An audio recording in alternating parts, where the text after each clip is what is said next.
لا حول ولا قوة إلا بالله العلي العظيم. حسبنا الله ونعم الوكيل، نعم المولى ونعم النصير. أعوذ بالله من الشيطان اللعين الرجيم. بسم الله الرحمن الرحيم. حمدا لك يا ذا الجود والإحسان والفضل والطول والامتنان، وصلاة وسلاما على من لا ينطق عن الهوى إن هو إلا وحي يوحى.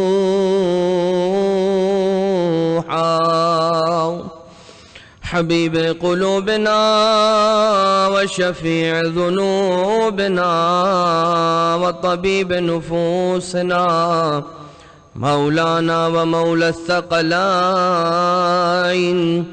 جد الحسن والحسين أبي القاسم المصطفى محمد.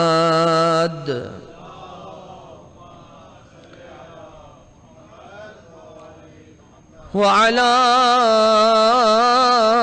آله الذين أذهب الله عنهم الرجس وطهرهم تطهيرا.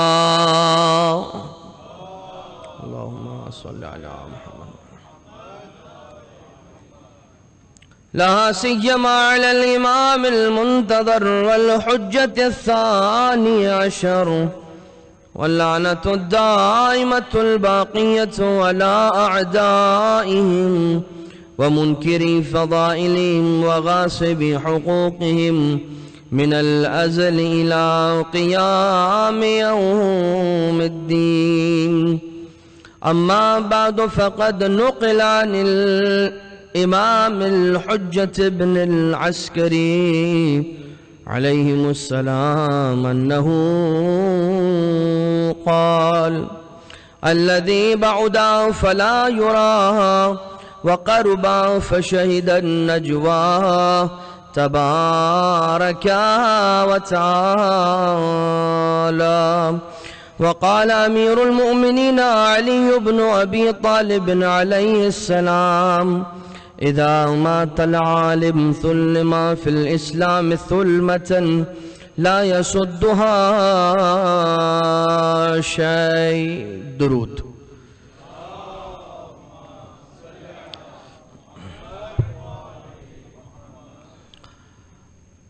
اذان محترم، لائق صد احترام مومنین اور مومنات، ماہ رمضان کی نویں شب ہے، اور کتنی تیزی کے ساتھ ماہ رمضان کی یہ ساعتیں گزر رہی ہیں کہ اندازہ بھی نہ ہوا اور یہ 9 راتیں ماہ مبارک کی گزر گئیں۔ تمام حمد اس پروردگار کی اس بات پر کہ اس نے ہمیں اپنی اس عبادت روزہ کی انجام دہی کی توفیق اور سعادت اور طاقت و قوت عنایت فرمائی، اور اس بات پر بھی اسی کی حمد ہے کہ نہیں معلوم ہماری یہ عبادتیں کس انداز کی ہوں گی، کامل ہوں گی یا نہیں، مگر وہ رب کریم ہمارے ان اعمال کو بھی درجہ کمال تک پہنچا کر قبول کر لیا کرتا ہے۔ اذان محترم، انشاءاللہ اس مجلس کے آج کی شب میں 2 حصے ہوں گے۔ ایک حصے کے اندر آپ ہمارا وہی عنوان کے جو آپ روزانہ سماعت فرما رہے ہیں وہ سنیں گے شرح دعائے افتتاح کے ذیل میں، اور دوسرا حصہ وہ مرد مومن عالم، وہ محسن کہ جنہوں نے اس امام بارگاہ کی کہیے اس علاقے کے مومنین کی سالوں تک خدمتوں کو اس انداز سے انجام دیا کہ 1 سال گزر گیا وہ ہمارے درمیان سے رخصت ہوئے ہیں، مگر ایسا محسوس ہوتا ہے کہ شاید یہیں کہیں کسی کونے میں بیٹھ کر ہمیں دیکھ رہے ہیں، ہماری باتیں سن رہے ہیں، ہمارے ہی درمیان موجود ہیں۔ اور مولانا مرحوم سید ہاشم رضا جعفری کے ایصال ثواب کے عنوان سے بھی آج ہی کی رات کی مجلس کا عنوان بھی قرار پائے گا۔ عزیزان محترم، امام معصوم علیہ السلام کا کلام دعا افتتاح کے اندر مولا ارشاد فرماتے ہیں کہ الذی بعد فلا یرا وقرب فشہد النجوى تبارک و تعالی، وہ اللہ کے اسی کے لیے ساری حمد ہیں کہ جو دور ہے تو اتنا دور ہے، الذی بعد فلا یرا، اتنا دور ہے کہ نظر نہیں آتا، وقرب فشہد النجوى، اور اتنا قریب ہے کہ میرے دل کے خیالات کو بھی جانتا ہے۔ اتنا دور ہے کہ نظر نہیں آتا، لیکن اتنا قریب ہے کہ میرے دلوں کے اندر پیدا ہونے والے خیالات اور نجوا کو بھی جانتا ہے۔ تبارک و تعالی، تمام بڑائیاں اسی اللہ کے لیے، تمام عظمتیں اسی کو سزاوار ہیں۔ اسی ذیل میں ایک بہت ہی سادہ سا اصول ہے، ہم اور آپ جتنے فاصلے پر میں آپ سے دور بیٹھا ہوا ہوں اتنے ہی فاصلے پر آپ دور بیٹھے ہوئے۔ کیا اس کو تھوڑا سا اور آسان کر لیجئے کہ وہ دو افراد کے جو ایک دوسرے سے کچھ فاصلے پر بیٹھے ہوتے ہیں، دونوں کا فاصلہ جو درمیانی فاصلہ ہے وہ ایک ہے۔ پہلا جو دوسرے سے دور بیٹھا ہے، جتنا پہلا دوسرے سے دور بیٹھا ہے اتنا ہی دور دوسرا پہلے سے بیٹھا ہے۔ لیکن اللہ کے معاملے میں ایسا نہیں ہے۔ الذی بعد فلا یرا وقرب فشہد النجوى، اللہ تو اپنی تمام مخلوقات سے بہت قریب ہے، لیکن ضروری نہیں ہے کہ اس کی تمام مخلوقات بھی اس سے اتنا ہی قریب ہوں۔ یہی وجہ ہے کہ جب بات بیان کی جاتی ہے قریب ہونے کی تو اللہ کے ذریعے سے بات کو پیش کیا جاتا ہے، اللہ کا نام اس میں الہی کو لے کر آیا جاتا ہے کلام میں، یعنی کہ جب بھی بات قرب کی جاتی ہے تو اسے اللہ سے منسوب کیا جاتا ہے، اور جب بات بعد کی دوری کی جاتی ہے تو پھر اسے بندے سے منسوب کیا جاتا ہے۔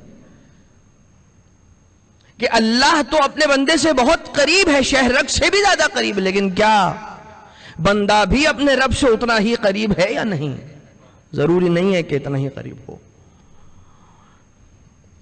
یا رب انکا تدعونی فاولی عنک، یہی دعا افتتاح کے اندر مولا امام معصوم علیہ السلام ارشاد فرماتے ہوئے نظر آتے کہ اے رب تو مجھے بلاتا ہے مگر میں تجھ سے دور جاتا ہوں، تو مجھے اپنے قریب کرنے کی کوشش کرتا ہے، مگر تجھ سے میں اپنے گناہوں اور اپنے اعمال بدکاریوں کی وجہ سے تجھ سے دور ہونا چاہتا ہوں۔ تو الذی بعد فلا یرا وقرب فشہد النجوى، کہ اللہ اپنے بندوں سے بہت قریب ہے، اتنا قریب کہ نظر نہیں آتا، مگر اتنا دور، معذرت کے ساتھ، اتنا دور کہ نظر نہیں آتا، اور اتنا قریب کہ میرے دل میں آنے والے خیالات کو بھی جانتا ہے۔ ایک استاد تھا اور اس کی کلاس کے اندر اس کے جو بہت سارے شاگرد تھے، ان میں سے ایک خاص شاگرد، استاد کی خاص توجہ بار بار اس کی جانب جائے، استاد کا اس شاگرد کے حوالے سے خاص خیال رکھنا، ان چیزوں کو دیکھ کر، ان امور کو دیکھ کر چند ایک دیگر شاگردوں کے اندر احساس حسد پیدا ہوا، اور وہ گاہے بگاہے اپنے استاد پر اعتراض کرتے ہوئے نظر آتے تھے، اور یہ کہا کرتے تھے استاد محترم ہم سارے کے سارے آپ کے شاگرد نہیں ہیں کیا؟ کیا فقط وہی ایک ہے کہ جو آپ کا شاگرد ہے، جو آپ کا لاڈلا ہے؟ استاد کہا کرتے تھے کہ یہ میرا خاص شاگرد ہے، کوئی تو وجہ ہوتی ہے۔ مولا کائنات علیہ السلام نے دعائے خضر کے، جسے ہم اور آپ آج دعائے کمیل کے نام سے جانتے ہیں، وہ دعائے خضر صرف حضرت کمیل علیہ السلام، حضرت کمیل رحمت اللہ تعالی علیہ، کمیل ابن زیاد ہی کو تعلیم کیوں فرمائی؟ کسی اور صحابی کو کیوں تعلیم نہ فرمائی؟ سوال کیا تھا شب 15 شعبان آ کر جناب خمیل بن زیاد نے مولا کائنات سے. اس وقت جب مولا کائنات علیہ السلام نے شب 15 شعبان شب نیمہ شعبان خطبہ ارشاد فرمایا, اس رات کے اعمال کو ارشاد فرمایا, اپنے خطبے میں ذکر فرمایا, اور یہ بھی مولا نے ذکر فرمایا کہ آج کی وہ رات ہے کہ جس رات میں دعائے خضر پڑھو, کہ یہ دعا وہ عالیت المضامین دعا ہے کہ انسان کے بڑے بڑے گناہوں کو درگزر کروا دیتی ہے, اللہ سے معاف کرواتی. اور یہ وہ دعا ہے کہ جو انسان کو زمانہ آخر میں اللہ کے نا امیدی سے بچاتی ہے. مگر کوئی نہ آیا یہ سوال کرنے کے لیے کہ مولا آپ نے یہ تو بیان فرمایا کہ دعائے خضر پڑھو, مگر آپ نے یہ نہ فرمایا کہ دعائے خضر ہے کیا. اور جناب کمیل علیہ الرحمت والرضوان جب تشریف لے کر آتے ہیں تو پھر مولا کائنات نے ظرف دیکھ کر تعلیم فرمایا. جناب کمیل کا وہ ظرف تھا کہ انہیں تعلیم کی جا سکتی تھی دعائے کمیل, یعنی کہ دعائے خضر. لہذا استاد کو بہتر معلوم ہے, استاد کو بہتر پتا ہے کہ میرا کون سا شاگرد ہے کہ جس کا کیا کیلیبر ہے, اس کا کیا مرحلہ ہے. تو ایک شاگرد دیگر شاگردوں کے اندر خصوصی امتیاز رکھتا تھا. ایک مرتبہ اس استاد نے بلایا تمام شاگردوں کو اور ایک ایک مرغی سب کے ہاتھ میں دی اور کہا ان میں لے جاؤ, سارے کے سارے تم یہاں سے جاؤ, اور یہ جو مرغیاں میں نے تم سب کو ایک ایک دی ہے لے جا کر اسے ذبح کر کے آؤ. ایک شرط ہے فقط, ایسی جگہ پر ذبح کر کے لے کر آنا جہاں کوئی نہ دیکھ رہا ہو, اور ایک ہاتھ میں چھری ہے دوسرے ہاتھ میں مرغی ہے. جس نے جیسا سوچا, جسے جو جگہ مناسب لگی, اس نے اس مقام پر اس جگہ پر اس مرغی کو استاد کی جانب سے دی گئی مرغی کو ذبح کیا اور واپس آئے. اب سارے کے سارے شاگرد آ چکے ہیں.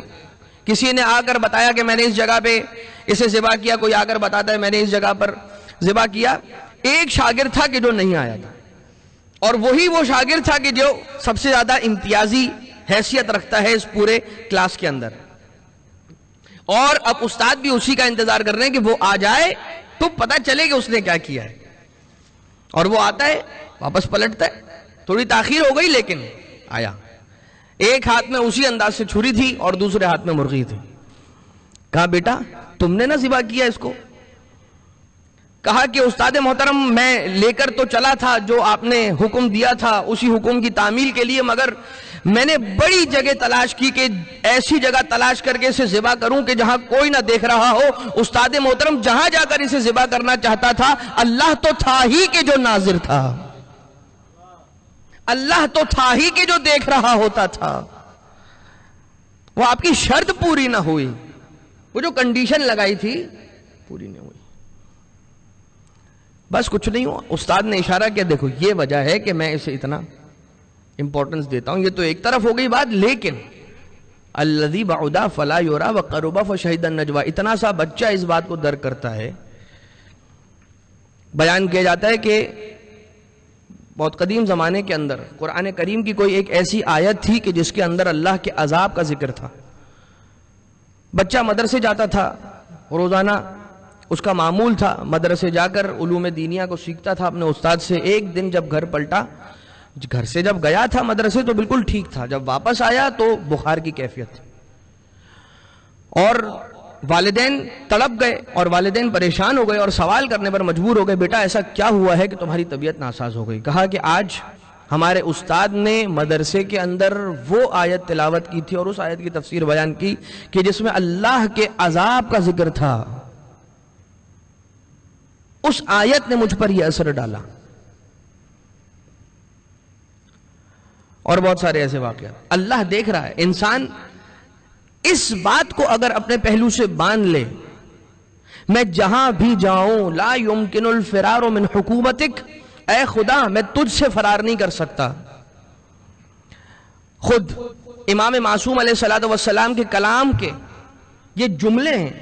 امام معصوم علیہ السلام یہ فرماتے ہوئے نظر آتے ہیں اے خدا تجھ سے بھاگنے والا بھاگ کر جائے گا کہاں؟ تجھ سے بھاگے گا اور تیری ہی طرف آئے گا. کیوں؟ ایک انسان اگر یہ طے کرے کہ میں اس سرکل سے باہر نکل جاؤں, وہ جہاں جائے گا اسے سرکل ہی نظر آئے گا، الا یہ کہ وہ اس کی باؤنڈری سے باہر نکل جائے. لیکن مولا کائنات علیہ السلام دعائے کمیل کے اندر یہ ارشاد فرماتے ہیں لا یمکن الفرار من حکومتک، اے خدا تیری حکومت سے فرار کرنا ناممکن ہے. میں جہاں گیا مجھے تیری ہی حکومت نظر آئی. تجھ سے بھاگنے والا تجھ سے بھاگتا ہے اور تیری طرف بھاگتا ہے. سمپل یہی ہوگا. جہاں ہر طرف اللہ ہی اللہ ہو، انسان بھاگے گا اگر اللہ سے تو کہاں جا کر رکے گا؟ اللہ کے سامنے ہی جا کر رکے گا. وہ کیا واقعہ ہے؟ حضرت یوسف علیہ السلام، زلیخا 7 دروازوں کے پیچھے لے جاتی ہے. حضرت یوسف علیہ السلام کو آلودہ کرنے کے لیے، اور وہ 7 دروازے ایسے تھے کہ ہر دروازے پر تالا لگا ہوا تھا. اور حضرت یوسف علیہ السلام اس غرفے میں، اس کمرے میں، زلیخا وہاں پر ہے.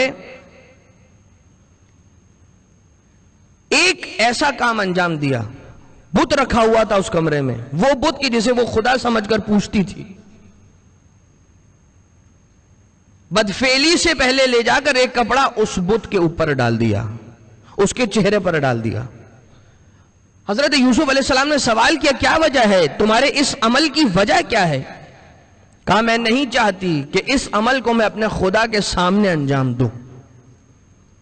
کہا تیرا خدا تو ایسا ہے کہ اس پر کپڑا ڈال دیا تو اس نے دیکھنا بند کر دیا. میرا خدا وہ ہے لا تأخذہ سنۃ ولا نوم، نہ اسے نیند آتی ہے نہ اسے اونگ آتی ہے. اس کی آنکھیں ہر وقت دیکھنے والی ہیں. اور اس کے بعد حضرت یوسف علیہ السلام نے گناہ سے بچنے کے لیے جو اس گناہ کو پشت دکھائی ہے اور دوڑنا شروع کیا ہے. کس جانب دوڑنا شروع کیا حضرت یوسف نے؟ سوچئے، گناہ سے بچنا چاہ رہے تھے، آلودگی سے بچنا چاہ رہے تھے. کہاں پر جاتے بھاگ کر؟ دروازوں کو تو تالا تھا، مگر 7 دروازوں کو تالے کے باوجود بھی حضرت یوسف کا خدا کی ذات پر یقین اور توکل اتنا قوی تھا. اس قوی یقین کے ساتھ دوڑے اس تالے والے دروازے کی طرف. تالا خود بخود کھلتا چلا گیا، دروازے کو بھی دھکا نہ دینا پڑا، دروازہ بھی خود بخود کھلتا چلا گیا. تالا کھلا، دروازہ کھلا، تالا کھلا، دروازہ کھلا. اور اس کے بعد حضرت یوسف کو خدا تعالی نے نجات دی. آپ جانتے ہیں اس قصے کو قرآن کریم نے نحن نقص احسن القصص کہہ کر بلایا ہے. اس قصے کو اللہ تعالیٰ نے قرآن کریم میں بہترین قصہ کہہ کر پکارا ہے. اس قصے کو فقط عشق و عاشقی کا قصے کے طور پہ نہ دیکھیے گا، اسے اللہ کے توکل کے مضبوط کرنے کے انداز سے اس کو دیکھیے گا کہ اسی واقعے کو سن کر انسان اپنا توکل کتنا بڑھا سکتا ہے. کہ اس انداز سے بھی انسان کو اگر جکڑ لیا جائے، وہاں پر بھی اگر انسان گناہ سے بچنا چاہتا ہے تو خدا مدد کرے گا اس کی. انسان اکیلا نہیں ہے. اور ایک ایسا شخص، اس کی دکان ہے کپڑوں کی، ایک خاتون آتی اپنی کنیز کے ساتھ، کپڑوں کی خریداری کے بعد اسے پیسے نہ دیے اور یہ شرط لگائی کہ تم میرے ساتھ گھر چلو گے، وہاں پر جا کر تمہیں پیسے دیے جائیں گے. اور اس کے بعد اسے گناہ کی دعوت دی. اور ایک مرتبہ جب اس شخص نے بالکل محسوس کیا، یقین ہو گیا کہ اب مجھے گناہ کی آلودگی کے اندر آلودہ کیا جائے گا، تو اس نے وہاں سے بھاگنے کی کوشش کی. اسے پکڑا گیا، اسے باندھا گیا، اسے مارا گیا. اس نے یہ سوچا کہ یہاں سے فرار کا کوئی تو راستہ اپنایا جائے. ایک مرتبہ اس نے کہا کہ ٹھیک ہے روکو، مجھے مارو نہیں، مجھے کھول دو، میں راضی ہوں اس گناہ کے لیے. جیسے ہی اسے کھولا گیا، اس نے یہ کہا کہ میری خواہش ہے مجھے اگر ہو سکے تو بیت الخلا جانا ہے. بیت الخلا جانے کے بعد اپنے پورے جسم پر، اپنے لباس پر نجاست کو پھیلا دیا اور اپنے پورے جسم پر ہر جگہ نجاست لگا کر آ گیا. اور جب اس انداز میں وہ باہر آیا، مجبوراً اسے جانے دیا گیا. لیکن اس کا اثر کیا ہوا؟ میں بہت طویل واقعہ تھا، اسے بہت مختصر کر کے آپ کی خدمت میں عرض کر رہا ہوں، لیکن نتیجہ کیا ہوا اس سے؟ لوگ بیان کرنے والے اس زمانے کے اندر، وہ جو اس کے احباب تھے، وہ جو اس کے دوست تھے، وہ سارے کے سارے اس واقعے سے آگاہ نہیں تھے۔ اس سے پوچھا کرتے تھے کیا وجہ ہے کہ تیرے بدن سے خوشبو آتی ہے، تو کبھی خوشبو لگائے نہ لگائے تیرے بدن سے ایک مہک آتی ہے، کیا وجہ ہے؟ پھر وہ یہ بیان کرتا ہے کہ میں نے خود کو ایک گناہ سے بچانے کے لیے ظاہری نجاست کے اندر آلودہ کیا، مگر خود کو گناہ سے بچا لیا، اللہ نے اس کا انعام یہ دیا کہ اب میرے جسم سے وہ خوشبو آتی ہے کہ جو غیب سے خدا نے مجھے عطا کی ہے۔ یہ انسان خود کو شیطان کے چنگل میں خود پھنساتا ہے، یا یہ کہہ لیجئے کہ انسان خود گناہ کی نیت رکھتا ہے کہ جس کی وجہ سے وہ کہتا ہے کہ مجھے تو شیطان نے بہکا دیا۔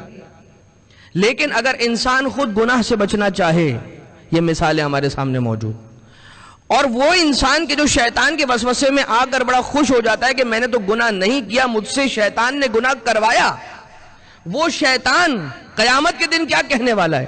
انا بریء منک، میں تجھ سے بری ہوں، یاد رکھنا میں نے تجھ سے گناہ نہیں کروایا تھا، میں نے تو صرف تجھے ایک آئیڈیا دیا تھا۔ انی اخاف اللہ رب العالمین، اب یہ سن رہے ہیں شیطان کیا جملہ ادا کر رہا ہے، انی اخاف اللہ رب العالمین، اللہ میں تو وہ اس اللہ سے ڈرتا ہوں کہ جو رب العالمین ہے۔ قرآن کریم کے اندر غالباً سورہ حشر کے جملے جا کر پڑھ لیجئے گا۔ تو یہ انسان کو اللہ کی آنکھ ہر وقت دیکھ رہی ہے، وہ خدا کہ جسے نہ کبھی نیند آتی ہے نہ کبھی اونگ آتی ہے۔ اپنے اس دعا افتتاح کے شرح کے سلسلے کو یہیں پر روکتے ہیں اور اپنے دوسرے سلسلے اور دوسرے حصے کی جانب بڑھتے ہیں، مگر اس سے پہلے سارے مل کر بلند آواز سے درود بھیجیے محمد و آل محمد پر۔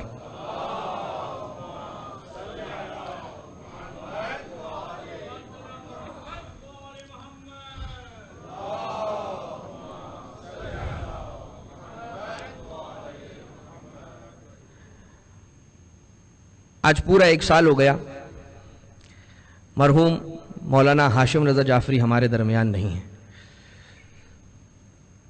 یقیناً یہاں سے کئی گنا بہتر مقام پر وہ اس وقت موجود ہیں، یقیناً، کیونکہ جن کا ذکر کرتے رہے، میں دنیا کی بات، دنیاوی اعتبار سے تو جو بہترین جگہ ہو سکتی تھی اس دنیا کے اندر، وہاں پر تو مولا نے انہیں جگہ دی ہی، مگر یقیناً آخرت میں بھی ان کا مقام کئی زیادہ بلند ہے، جو ہم اور آپ تصور کرتے ہیں نا اس سے بھی کئی زیادہ بلند۔ اور جب کوئی ہمارا محسن ہم سے اس انداز سے بچھڑ جائے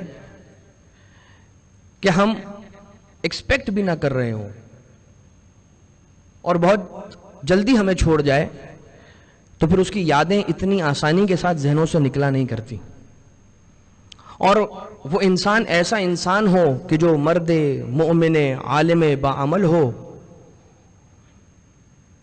کہ جس نے ہمیں دین کے اسلوب سکھائے ہوں۔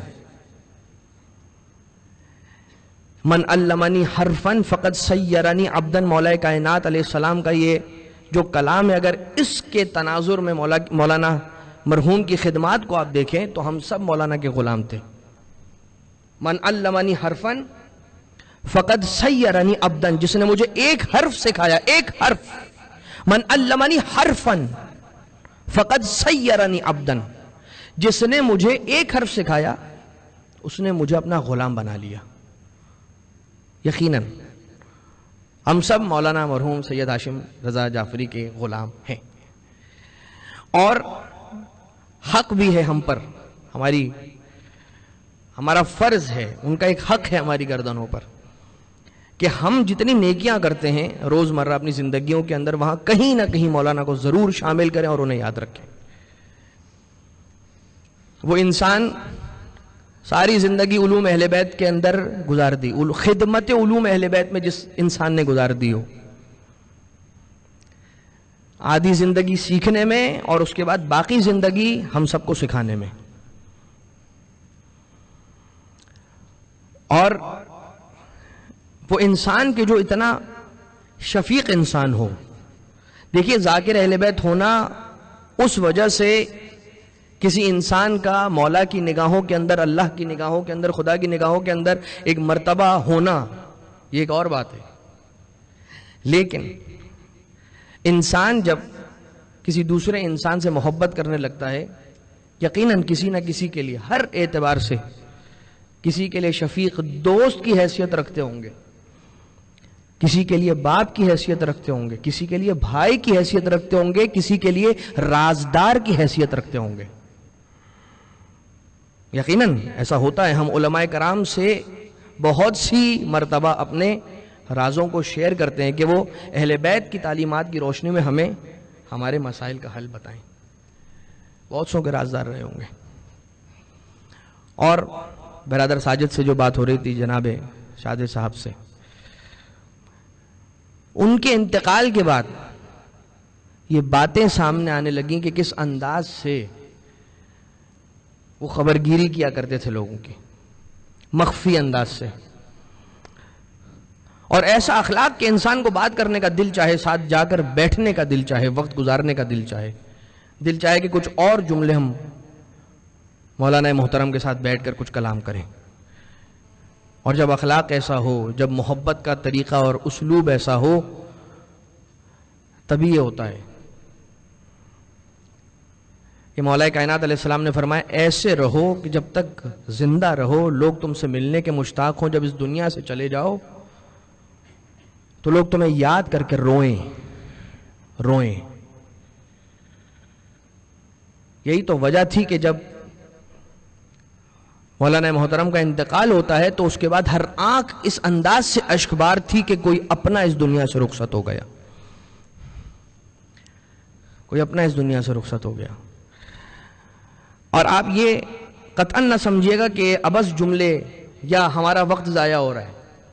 عند ذکر الصالحین تنزیل الرحمہ، صالح افراد کا ذکر کرتے ہیں جس محفل کے اندر، اس محفل میں اللہ کی رحمتوں کا نزول ہوتا ہے. عند ذکر الصالحین تنزیل الرحمہ، جس محفل میں صالحین کا ذکر ہو وہاں پر خدا کی رحمتوں کا نزول ہوتا ہے. اور نہ جانے ان کے جملوں نے کتنے افراد کی زندگیوں کو بدل دیا ہوگا. کتنے ایسے افراد ہوں گے کہ جنہوں نے اپنی زندگیوں کو تبدیل کیا ہوگا ان کے جملوں کی روشنی میں. یا یہ کہہ لیجئے کہ خدا نے ان کے زبان سے جاری ہونے والے جملوں کو مومنین اور مومنات کی زندگیوں کی تبدیلی کا ذریعہ اور سبب قرار دیا ہوگا. اور کتنے ایسے افراد ہوں گے کہ جن کے دلوں کے اندر اہل بیت کی محبت کا چراغ روشن کیا ہوگا ان کے جملوں نے اور ان کی تقریروں نے.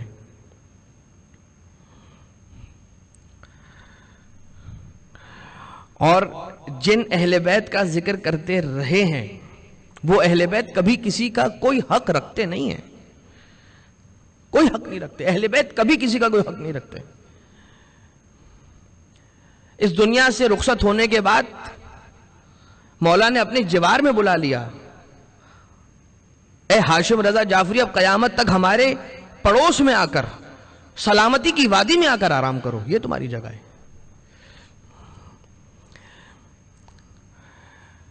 اور ختمی مرتبہ احمد مجتبی محمد مصطفیٰ صلی اللہ علیہ وآلہ وسلم ارشاد فرماتے کہ جب ایک عالم کو بروز محشر لایا جائے گا تو اس کے اعمال کس فارم میں اور کس صورت میں ہوں گے. ایک آسمان، اس کے اوپر دوسرا آسمان، اس کے اوپر تیسرا آسمان، اس کے اوپر چوتھا آسمان، اس کے اوپر پانچواں، چھٹا، ساتواں، لیئرز ہیں نا. اور کتنا زخیم ہے یہ سلسلہ، کتنا بڑا ہے یہ سلسلہ. ایک آسمان کی حد کیا ہے اور پہلے سے دوسرے آسمان کے درمیان کی حد کیا ہے؟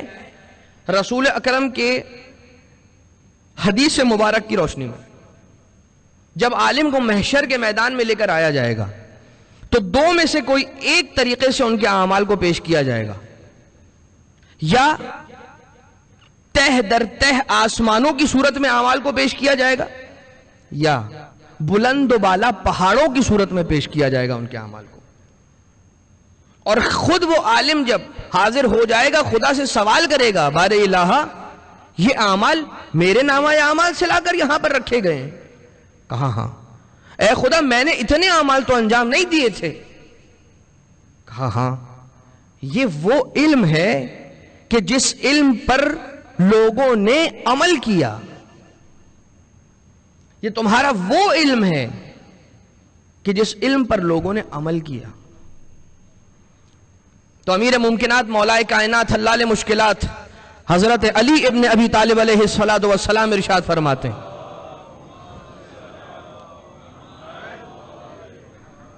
مولا فرماتے ہیں المؤمن العالم اعظم اجرا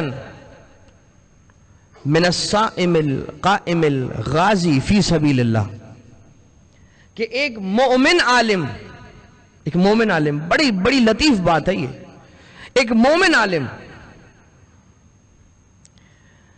زیادہ افضل ہے، اجر کے اعتبار سے زیادہ اجر رکھنے کا مستحق اور سزاوار ہے کس کے سامنے؟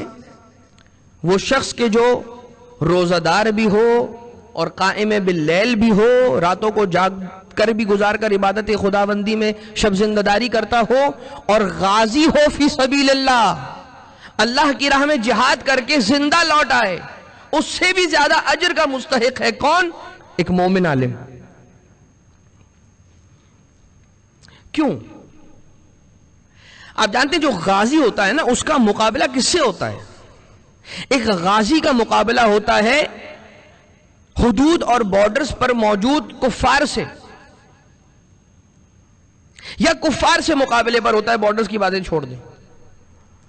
ایک غازی وہ کس کے مقابلے پر آتا ہے؟ وہ کافر کے مقابلے پر آتا ہے، مگر ایک مومن عالم غازی سے بڑا رتبہ اس لیے رکھتا ہے کہ وہ صرف کافر سے جنگ نہیں کرتا، اس کا مقابلہ شیطان سے ہوتا ہے۔ اور جب ایک عالم اللہ کا کوئی پیغام اللہ کے بندوں کو تک پہنچاتا ہے تو دراصل وہ جنگ لے رہا ہے، وہ دشمنی مول لے رہا ہے شیطان سے، وہ شیطان کے مقابلے پر ہے کہ شیطان کو اپنا کام کرنے نہیں دے رہا ہے۔ یہ وجہ ہے کہ وہ غازی سے زیادہ فی سبیل اللہ کی راہ کے اندر جہاد کر کر زندہ واپس آ جانے والے غازی سے زیادہ عظیم اجر رکھنے کا مستحق ہے۔ تو کئی بار یہ بیان کیا جاتا ہے، روایت ائمہ علیہ السلام کی روشنی میں ملتا ہے کہ قیامت کے دن اللہ تعالی اس عالم سے یہ ارشاد فرمائے گا کہ جتنے افراد نے تیرے علم سے استفادہ کیا تھا، جتنوں نے بھی، ان سب کے سب کی شفاعت کا حق تجھے دیا جاتا ہے، جسے چاہتا ہے اپنے ساتھ جنت میں لے جا۔ وہ افراد کی جس نے تجھ سے دین کا کوئی امر سیکھا، میں رب ذوالجلال تجھے یہ حق دیتا ہوں، شفاعت کا حق، لا یشفع عندہ الا باذنہ۔ آیت الکرسی کا یہ جملہ ہے کہ اللہ کی اجازت کے علاوہ اور کسی کو بھی شفاعت کا حق نہیں ہوگا، اور وہ عالم، اسے خدا تعالیٰ کی جانب سے یہ حق دیا جا رہا ہے کہ جس نے تجھ سے دین کو سیکھا، اپنے ساتھ اسے شفاعت کا حق استعمال کرتے ہوئے جنت میں لے جا۔ اور کتنے افراد تک کی شفاعت کا حق ملے گا؟ 10 لاکھ افراد تک کی شفاعت کا حق ملے گا۔ لہذا یہ اس فرد کا مقام ہے کہ جو احیاء امر اہل بیت کیا کرتا ہے، احیو امرنا فرحم اللہ من احیا امرنا، ہمارے امر کو زندہ کرو، خدا کی رحمت ہو اس پر کہ جس نے ہمارے امر کو زندہ کیا۔ جیسا کہ ابھی بیان ہو رہا تھا دسترخوان پر ہی، جاتے جاتے بھی پیغام دے کر گئے ہم سب کو، اور بیان کر رہے تھے مولانا محترم مرحوم، اپنے ارد گرد سب کو جمع کیا، اور جمع کرنے کے بعد کہا دیکھو یہ چھوٹی چھوٹی باتیں ہوتی ہیں، ہم ان کا خیال نہیں رکھتے ہیں، اور انسان کو کتنی بڑی مشکل اور کتنی بڑی تکلیف کا سامنا ہو جاتا ہے۔ ایک چھوٹا سا سر کا درد، کبھی اس کی طرف توجہ نہیں کی، کبھی خیال نہیں کیا، اور آج دیکھو کتنی بڑی مشکل برداشت کرنا پڑ رہی۔ یہ تو دنیا کی بات ہو گئی، آخرت کے اندر بھی نہیں معلوم ہم کتنی چھوٹی چھوٹی لغزشیں اور کتنی چھوٹی چھوٹی غلطیاں ان کی طرف توجہ نہیں دیتے ہیں، انہیں بڑے آسانی کے ساتھ انجام دیتے ہیں چھوٹے چھوٹے گناہوں کو۔ کہیں ایسا نہ ہو کہ یہی چھوٹے چھوٹے گناہ ہمیں قیامت کے اندر پیچھے لے جائیں۔ اور ایک خواہش